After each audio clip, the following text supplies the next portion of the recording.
क्योंकि सरकार जो है इसके पहले भी निर्देश दे चुकी थी, उसके बावजूद लगातार जो है कई बार ग्रामीण जो है सरकार तक इसकी शिकायत करते थे कि उनके इलाके में जो है अवैध रेत उत्खनन का काम चल रहा है। कई बार जो है कार्रवाई भी होती थी, लेकिन कुछ ऐसे भी जिले थे जहां पे ना के बराबर कार्रवाई होती थी। अभी पिछले दिनों ही बिलासपुर में लगातार कार्रवाई हुई है, कोरबा रायगढ़ में कार्रवाई चल रही थी, लेकिन उसके बाद भी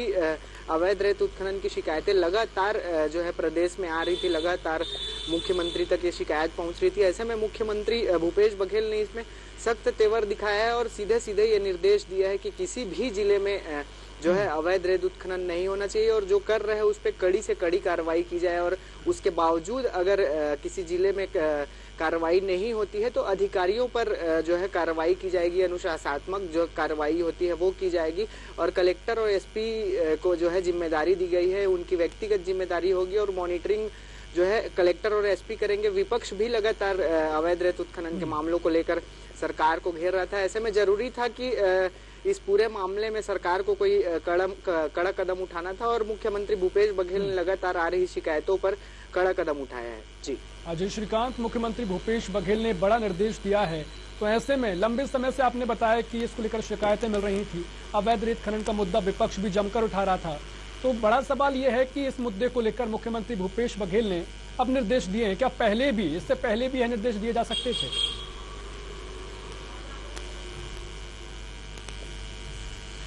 जी, इसके पहले भी सरकार ने जो है निर्देशित किया था अधिकारियों को कि किसी भी तरह से अवैध रेत का जो उत्खनन है वो नहीं होना चाहिए, जिले में जो होते हैं वो नहीं होना चाहिए। इसके लिए बाकायदा अधिकारियों की ड्यूटी लगाई जाती थी, लेकिन बावजूद इसके जो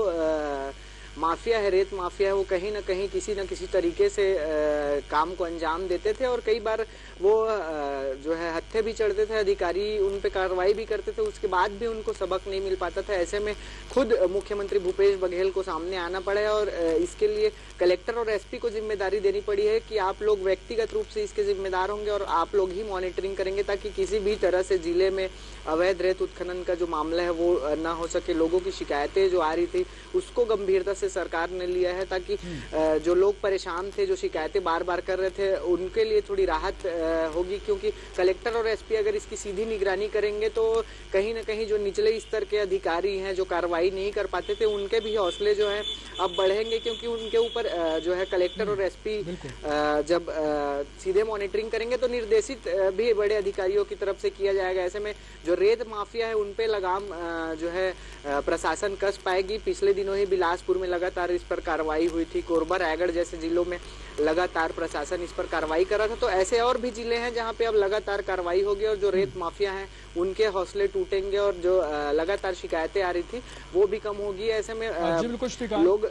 जब मुख्यमंत्री भूपेश बघेल ने ये निर्देश किया है तो ऐसे में अब जो आम लोग हैं वो भी इस निर्देश के बाद खुश है कि कम से कम जो रेत के अवैध उत्खनन होते थे वो अब नहीं होंगे। जी, रेत उत्खनन को लेकर यह बड़े निर्देश माने जा रहे हैं और संभव है कि इन रेत अवैध उत्खनन जो चल रहा है उस पर रोक लगाई जा सके। लेकिन फिलहाल की अगर बात करें दर्शकों की सहूलियत के लिए, अगर आप बताएं कि किस तरीके से जो एसपी कलेक्टर को निर्देश दिए गए थे तो जमीन पर वह कैसे काम करेंगे और अवैध रेत उत्खनन जो चल रहा है और जिसकी शिकायतें लगातार आ रही हैं, जमीन पर किस तरीके से सख्ती बरती जाएगी? जी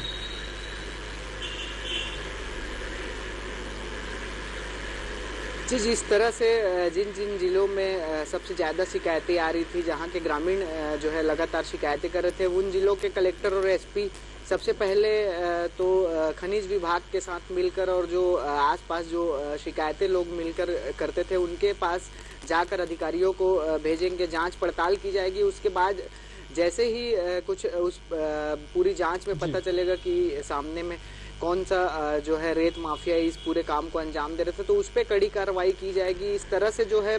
सभी जिलों में उसके लिए एक अलग से मॉनिटरिंग, जो एसपी और कलेक्टर जो मॉनिटरिंग करेंगे उसके लिए अलग से जो है टीम गठित करने की भी संभावना जताई जा रही है ताकि वो सिर्फ उनका वो काम हो कि जो अवैध रेत उत्खनन जो कर रहे हैं उन पर निगरानी रख सके और कड़ी से कड़ी कार्रवाई कर सके। वो आम जनता के बीच जाकर उस चीज़ की चर्चा कर सके ताकि जो आम जनता है वो काफ़ी आसानी से उन तक बता सके कि यहाँ पे अवैध रेत उत्खनन हो रहा है, सूचनाएं जो है वो एकत्रित हो सकेगी। इसके लिए टीम गठित करने की भी संभावना जताई जा रही है और ये जो है आने वाले दिनों में इस पूरे जो मुख्यमंत्री के निर्देश के बाद जो है आने वाले दिनों में पूरी तरह से कि किस तरह से कार्रवाई होगी, किस तरह से अवैध रेत उत्खनन पर काबू पाया जाएगा, इसको लेकर एक अलग से चर्चा की जाएगी ताकि आम जनता तक भी इसकी पहुंच हो सके। और जो अधिकारी जो है वहां तक अगर पहुंच रहे तो लोग आसानी से उस तक शिकायत पहुंचा सके, उनके मन में किसी तरह का डर भय न हो, क्योंकि रेत माफियाओं का डर अक्सर जो है आम जनता को रहता है, ऐसे में शिकायत भी नहीं कर पाते वो। तो ये जो अधिकारी होंगे वो उनके लिए जो एक सुलभ किसी न किसी तरह की सुविधा बनाई जाएगी ताकि वो आम जनता आसानी से उन तक शिकायत पहुंचा सके और कड़ी से कड़ी कार्रवाई जो है रेत माफियाओं पर की जा सके। जी जी बिल्कुल श्रीकांत, ऐसे में उम्मीद की जा रही है कि जो भी अब निर्देश दिए गए हैं, जो भी विपक्ष के सवाल थे अवैध रेत उत्खनन को लेकर, उन सवालों का जवाब विपक्ष को मिल सकेगा। तो फिलहाल के लिए श्रीकांत, जानकारी साझा करने के लिए आपका बहुत शुक्रिया। तो बता दें कि मुख्यमंत्री भूपेश बघेल ने सख्त कार्रवाई के निर्देश दिए हैं, अवैध रेत उत्खनन के विरुद्ध सख्त कार्रवाई के निर्देश दिए गए हैं और कार्रवाई ना होने पर अधिकारियों के खिलाफ कड़ी कार्रवाई की बात मुख्यमंत्री भूपेश बघेल ने कही है। यानी सीधे तौर पर समझा जा सकता है कि मुख्यमंत्री भूपेश बघेल अवैध रेत उत्खनन को लेकर काफी गंभीर दिखाई दिए हैं और एक्शन मोड में अब मुख्यमंत्री भूपेश बघेल देखे गए हैं। कलेक्टर एसपी की व्यक्तिगत जिम्मेदारी होगी, बड़ी बात यहां पर सीएम बघेल ने कही है कि कलेक्टर और एसपी की पूरी जिम्मेदारी होगी, व्यक्तिगत जिम्मेदारी उनकी मानी जाएगी, क्योंकि जो भी शिकायतें फिलहाल मिल रही थी, जो भी शिकायतें अवैध रेत उत्खनन को लेकर अभी विपक्ष आरोप लगा रहा था, उनको लेकर बड़े कारगर अब यह निर्देश सिद्ध हो सकते हैं, क्योंकि अब कलेक्टर और एसपी की जिम्मेदारी काफी अहम मानी जा रही है।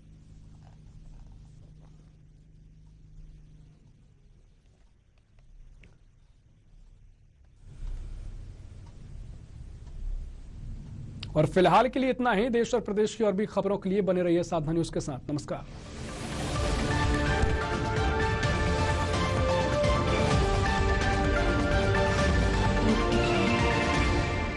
संघर्षों से लड़कर जीत हासिल